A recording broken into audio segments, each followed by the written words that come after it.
What's up, everyone? We are back at Blockchain for Social Justice. We are now sitting down with David Traub. All right, man. Thank you for coming on the show. My pleasure. Really appreciate it. Global Ambassador for Unify Earth. That's correct. Yeah. So tell us a bit about your path and like how the hell did you end up at Unify Earth? Well, I am a mental health and economic development educator by education. And my birth as a being was the epiphany while I was an undergrad at Berkeley about 35 years ago that there's no mental health education in the American school system. There's one counselor for every 479 students. There's about 1,000 students per counselor in California. And I realized that it would be pretty hard for us to assume that our young people could become worthy human capital. They don't even know they're intelligent. They don't know why they're in school. They don't know why they feel compelled to drink, smoke, join gangs, or kill. I wanted to find a way to reach the populations, not through the schools themselves. So I looked at alternative means by which to reach, our young people, and that led me to movies, television, and later on games, VR, et cetera, et cetera. And in order to follow that path, I had to take my own path because there was no job that could get me to where I wanted to be. So instead of getting a job, and I was offered my first job at Microsoft in 1985, I helped people start companies for about 35 years. At the same time, I pursued my mission of producing content. My first big movie was a movie called The Lawnmower Man. I produced all the display graphics in that, and I was the main VR consultant. I was an early hypercard producer at Apple as a consultant in the mid-'80s. And I've produced games for rock bands. I worked with B.B. King and Queensryche, Peter Gabriel, a little bit with U2, a bunch of folks. And I periodically did things with Microsoft over the years. I helped bring the Second City comedy troupe to MSN in the mid-'90s, I guess it was. And fast forward, got recruited into becoming executive producer for the Steve Jobs movie with Ashton Kutcher about maybe 7 or 8 years ago. That brought me a number of other movie projects. They're all social impact. I'm only interested in doing things that have social impact. And my other life is supporting myself because movies don't really do that unless you're in the studio system or more logically a distributor, because that's where most of the money goes or disappears, depending on your perspective. And I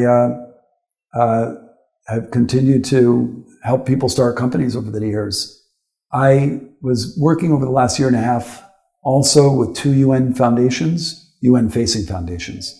One of them is UNGSII.org, dedicated to measuring the degree to which the world's 1,000 largest corporations do or do not deploy the 17 Sustainable Development Goals, which were the goals that the UN launched and had every world leader sign but 2 in 2015. 17 goals with 169 sub-goals that would actually make the achievement of the SDGs, clean water, education, gender equality, sustainability, collaboration, basically 17 metrics and 169 sub-goals measurable so that we could actually begin to chart where we are in terms of converting the world to what it really should be, which I consider the world heaven. We just don't know it. And Our world is a beautiful place, and we're all beautiful people except those marred by fear and challenges from childhood that cause them to become pathological or greedy or insensitive to others, narcissistic. And I believe that mental health is the missing piece. Yes. So I got pulled into blockchain. Initially, I was recruited about a year ago into a crypto startup, which I said no to. I was then recruited into a crypto hedge fund, in the fall last year, asked to help them raise funds. Didn't really get engaged until November of 2017 when I was recruited into a Chinese IDV company called thekey.vip. They attempted a $16 million pre-ICO over 4 months, and in 2 months they had raised over $100 million. Of which they kept about 83 million. And that was quite a ride for me. I did it as much to learn And then several months ago, I got a call from a dear and most amazing friend of mine of 30 years. He's been called by the New York Times the Jerry Maguire of Silicon Valley. He took Hollywood agent protocols and techniques and became the #1 technology agent in Silicon Valley.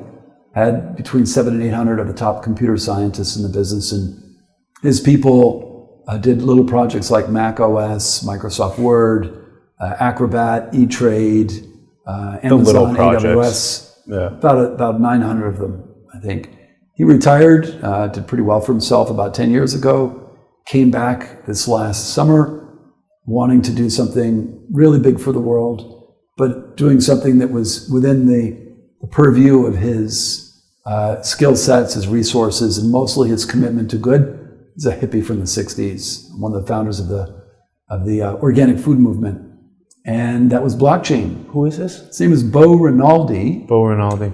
And a very interesting fellow who super bright and super committed to social good and the redistribution of the resources and the wealth and the opportunity and the capacity for all of us to have a chance to be human, to have our lives and have quality of life and to manifest our dreams, and most importantly, from my perspective, as a mental health educator, to realize our brilliance and our contribution to the planet.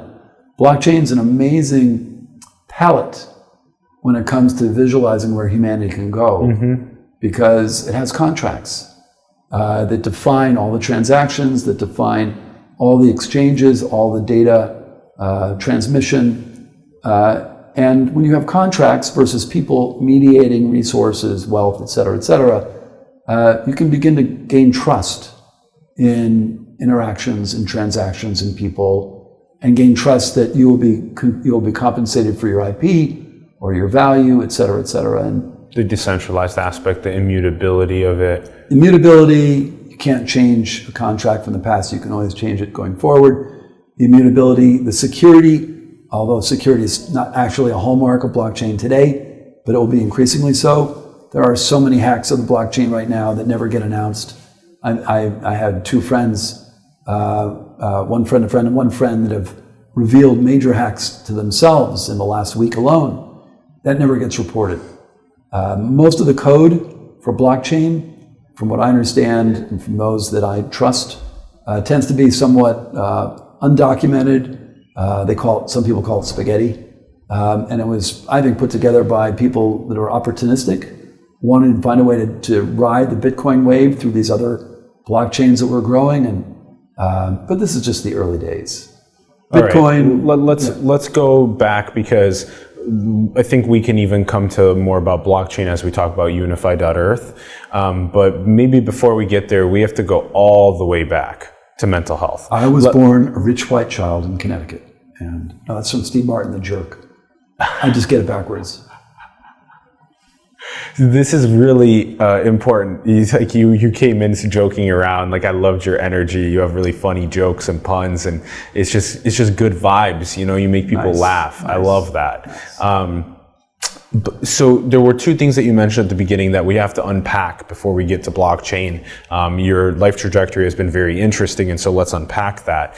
First thing is mental health. Mm-hmm. So mental health is crucial to talk about, and it's not being taught in school to the degree that it needs to be in order for kids to be living healthy and happy lives, especially with the onset of the social media fabric that's now kind of added into our social fabric. Now, tell us more about your passion about mental health and exactly what we can do moving forward with mental health. Mental health was not my life mission for my young life. I didn't really have much of a mission like most people, other than as I grew into my teens and started reading a lot, I began to aspire to be spiritual and to create my own structured meaning by which to understand life. That's Bettelheim Maslow type philosophy, I suppose. I believe that each of us has a purpose for being here, has a mission, has a unique contribution to the planet, but so few of us are taught that.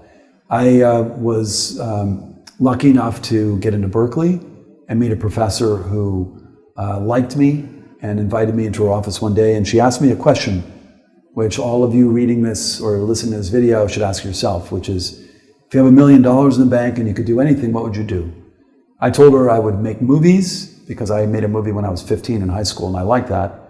But what I would really probably want to do is to teach, because I love what happens to people's pupils, the way they dilate. Yeah. When you have an epiphany, or you realize you're intelligent, or God forbid, you realize your purpose. Because I believe every human being is a genius.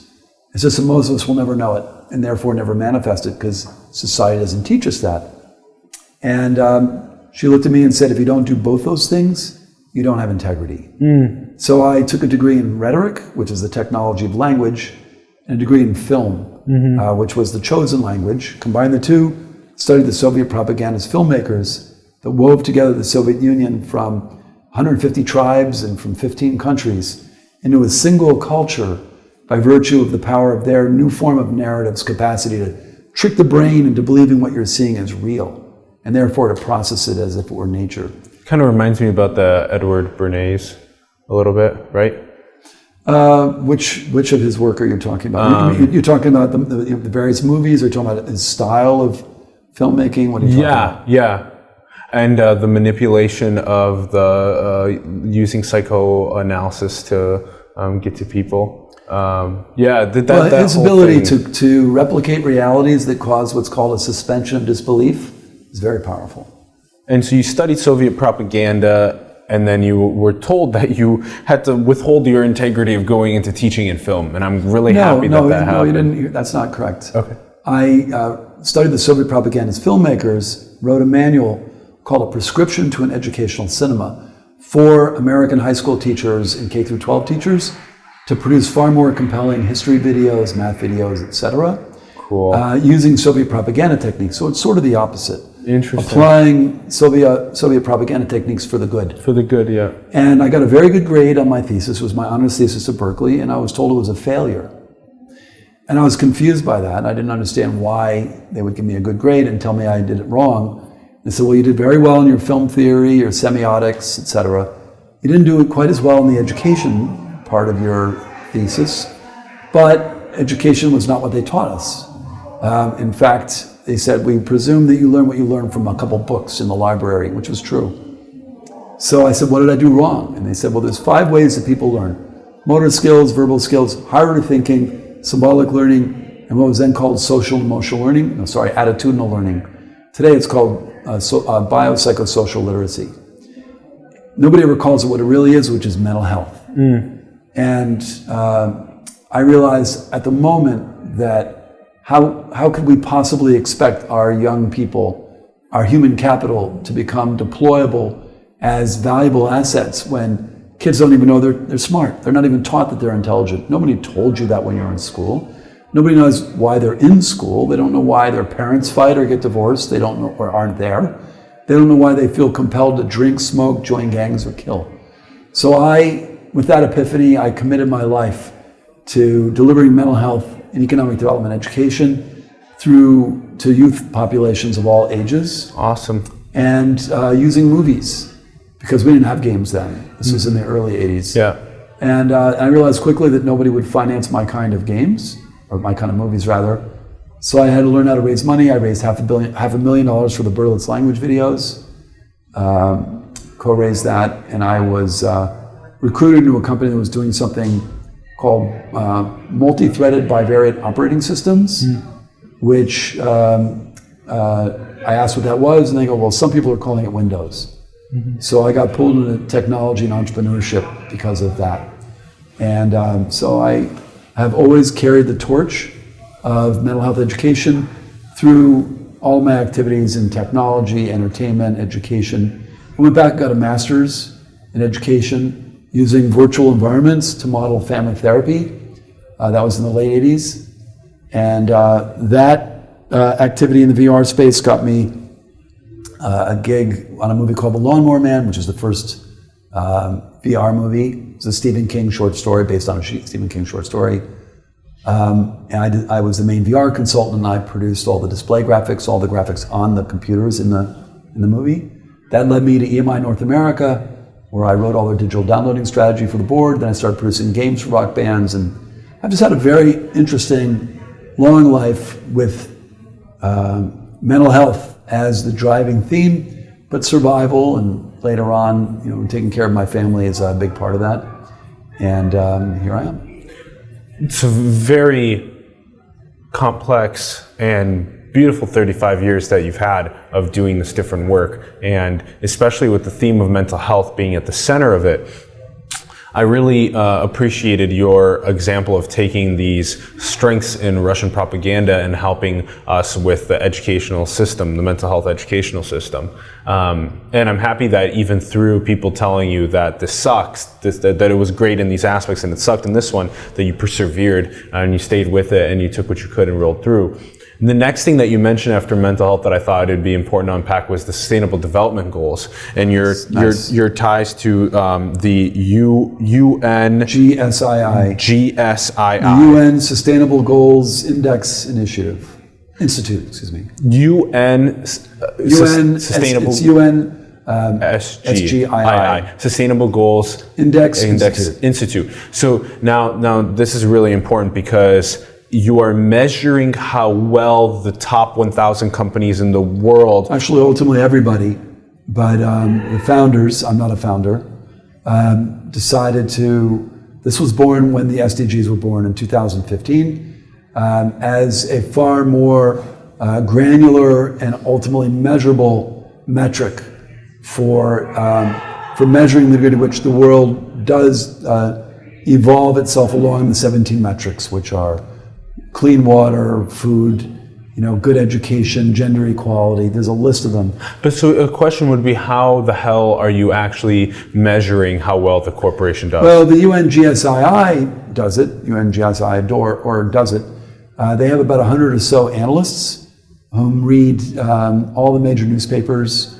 They read the K1s and the annual reports for all these major corporations. And they measure things like mentions of the SDGs, mentions of specific campaigns and activities. Basically, all of the mentions either intentionally or non-intentionally, and build profiles from there. And then they work with other companies to do other types of measurement as well, in terms of data or in terms of in terms of actual deployments, et cetera, et cetera. So they're aggregating data and they're interpreting it with respect to the profile of these 1,000 largest companies. They've actually profiled about 300 of them so far, and 100 of them now between 17 and 18. And do they send somebody in to do the investigation? No, they do it through the media. Through the media. Business plan, annual report, K1, and the world's largest newspapers, Times, Post, Hamburg, the Frankfurt Zeitung, the Beijing, et cetera, et cetera. I'm really excited to see exactly what comes out of the analysis of the 1,000, and then also how we can help motivate the ones that are not following through on their involvement, because their involvement is so crucial because they have so much geopolitical sway in the UN Sustainable Development Goals. So here's their strategy. What they're doing is they're building an index by which you can invest. Up until now, people that had consciousness or appreciated that sustainable corporations actually do better than other corporations would do something called negative screening. They would say, I don't want any money in tobacco, I don't want any money in alcohol or any money in weapons. It's called negative screening, which leaves a myriad number of companies. What this index allows is what's called positive screening. I want to invest in the number one company in the world in water, sustainability. I want to invest in the number one company in the world doing gender equality. And that's good. I like that. So here's the point. The more that this index shows that the arc and the financial success of the company, and this is what it's showing to be, better than the S&P, better than the average, the more that the large pension funds, a growing number of which want to make conscious investments. That's great. Will choose sustainable companies over non-sustainable companies, meaning those that do not embrace the SDGs will find themselves without access to the lifeblood of money. That is crazy, cool, and interesting. Anyone that's focused on greed or power or no one's money. focused on those things. They naturally gravitate to them out of compensations for challenges they had or have, or just the default to capitalism, which is honor the maximization of the value for the shareholders at the expense of other considerations which might make a more successful company in a more level playing field. But it's myopic. It's not system-centric. It's myopic. It's myopic, and system-centric would mean the whole Earth view, or at least your customer base. You don't want to deplete all the capital out of your customer base. They can't be your customer anymore. And you will literally go extinct if you don't start pushing towards sustainability, start pushing towards the interests of the customers, start the interests of the world, the interests of sustaining and prospering. That's very interesting. That's the direction we're going right now if we don't act. And especially cool that the number one company in this aspect of sustainability or this aspect of sustainability, and that's going to be really interesting to be able to see and compare them. I would love to see that and learn about it and then bring on other people to talk about that. I would love to do that. And I'd love to talk more about mental health as well and the differences between mental health for someone of a high socioeconomic status versus a low socioeconomic status. You'd be surprised. About how similar, how different disorders for the different classes. Yeah, for example, the rich is so much easier to get sucked into jewelry and all of the crazy materialistic possessions, and the low SES, they don't even have access to the tools. A lot of paranoia, everybody wants your money, it's very lonely, there's a lot of anxiety, depression, a lot of addiction. I mean, it's I'm doing this concert, hopefully in November, the first major global concert to address mental health as a major societal challenge that's not been addressed. And where is the concert? Tentatively at the Nova Theater in Los Angeles on the 2nd of November and on the 1st of November at the Grammys, Grammy Foundation. Cool. Damn, we would love to come do interviews at that event. It's not impossible. You hear that, everyone? Help us out on Patreon. Help us get down there. We really need to get down there and do interviews so bad. Okay, that is great.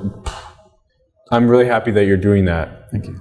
That's going to be a phenomenal place to be. Alone. Yeah. I'm working with the former Assistant Secretary of Education and the music director for the Five Presidents concert in Houston, which raised about $40 million for hurricane relief for Houston.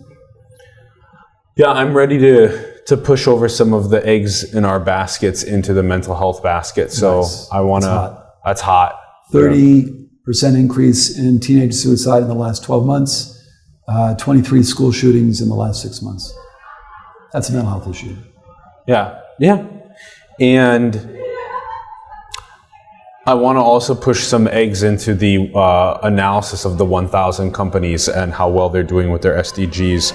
UNGSII, United Nations Global Sustainability. UN, because it's not the United Nations, it's UN facing. Oh, UN Global Sustainability Index Institute. UNGSII.org. Yep.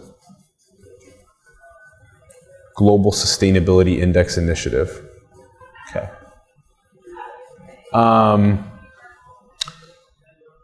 How about a little bit more about this understanding of epiphanies?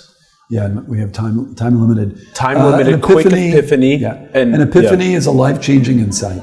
Jason Silva initially inspired me with the epiphany knowledge as well. About it's like you were saying, when you teach and the pupils open up and there is that epiphany, the mind never goes back to those old dimensions that it was in before. So my consulting firm has always been called Epiphany Partners, and my film company, my film fund, whatever you want to call it, is called Epiphany Film Fund. And all of the things that I've done have always been about education through entertainment and technology. So I want to facilitate as many epiphanies as I can. Facilitating as many epiphanies as you can. I know another organization, the CK12 Foundation, the amazing educational content that's free for everybody across the planet. That'd be really good to plug in some mental health work into that, as well, to have more epiphanies for everyone around the world. Last bit here on Unify.Earth. Unify.Earth, what is the elevator pitch for it? It's the world's first 3.0 blockchain framework. Fastest, we believe the most secure, the most extensible, meaning AI, IoT, geofencing, et cetera, et cetera. And it was designed by people that basically helped build Silicon Valley, did almost 1,000 major projects, Microsoft Word, Mac OS. What I mean by did by is had talent on those teams and are dedicating Silicon Valley class, computer science, engineering, etc., to building the framework upon which social impact-centric business, commerce, education, entertainment, philanthropy can exploit the true value and the originally stated value of the blockchain to help bring humanity back to where we really should be, which is having a high quality of life, celebrating our humanity, and mostly manifesting our gifts to the world and to each other and to the spirits which brought us here. Yes, it was a really beautiful way to put it.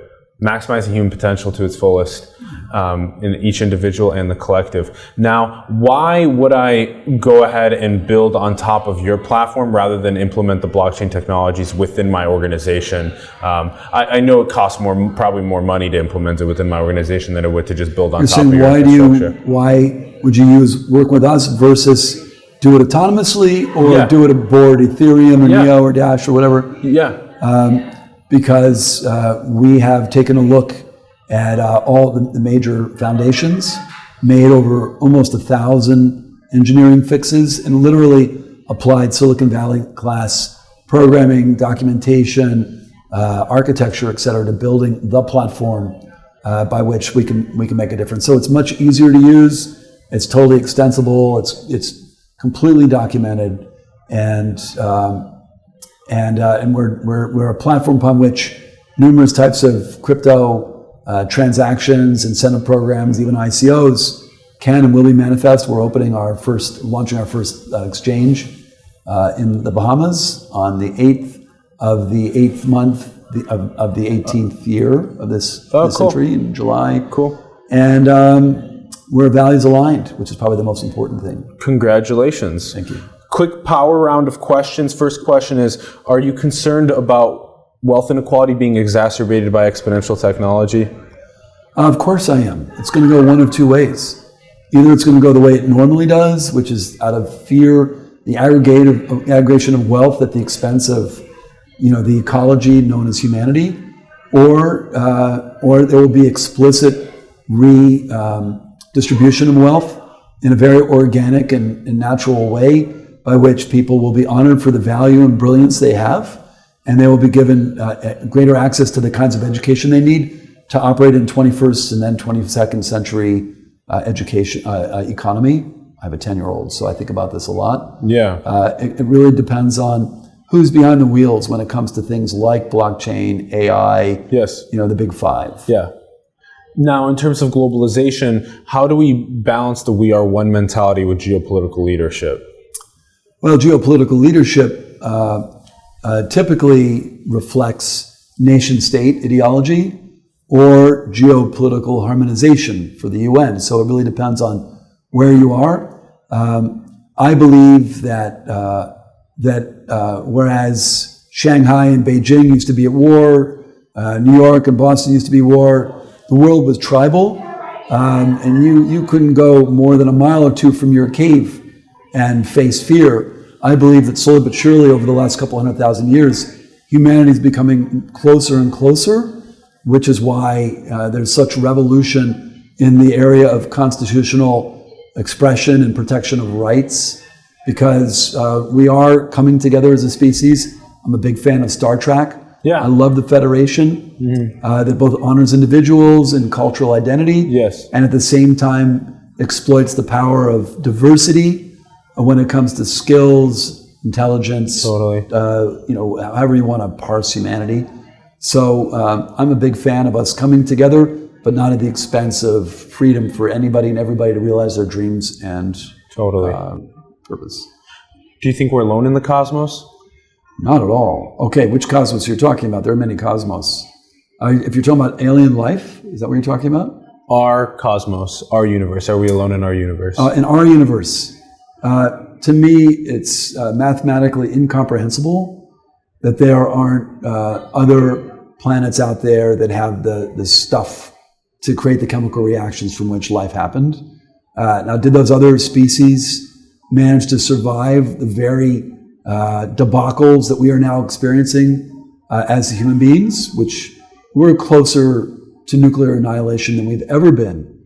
And yet there's also more hope than we've ever had, because the tools are being spread Consciousness is being shared. And I do believe that that humanity is bifurcating into those that feel empowered to make a difference and those that are empowered but don't want to make that happen yet. They'll wake up to that unless they're psychotic.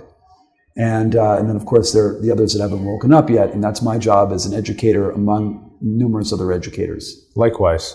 And then, do you think we're in a simulation? Red pill, blue pill. I'm into the green pill. What's a green pill? Green pill is environmental, sustainability. It's my favorite color. Whether or not we're in a simulation, it does not matter in the least. Because from our perspective, this particular level of reality, and I produce games, and I understand some of the implications of simulation. We love that analogy to this level of reality. Nice. Yeah. It doesn't really matter if we're in a simulation.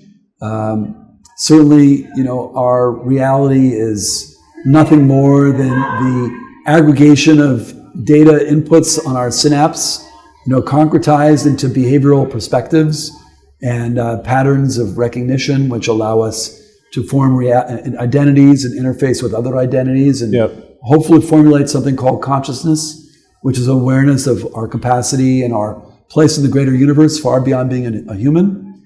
And again, whether it's a simulation or not, doesn't matter. It's a good thought experiment. It expands our minds to new realms of consciousness and diversity of thought around the cosmic on a more healthy basis. On a more healthy basis. Okay, very last question. What is the most beautiful thing in the world? The truth. Why? Because you know it when you see it, and it's in all of us. And is that a truth of the individual essence and a different truth for the collective essence? Are they the same truth? What are we getting at? Truth is authenticity. Truth is the core meaning of any expression, identity, being, physical self. That what's not pretty is deception. What's not pretty is subterfuge. What's not pretty is the manipulation of others at the expense of the possibilities for humanity. And this is what you're working on with Unify Earth and so much more.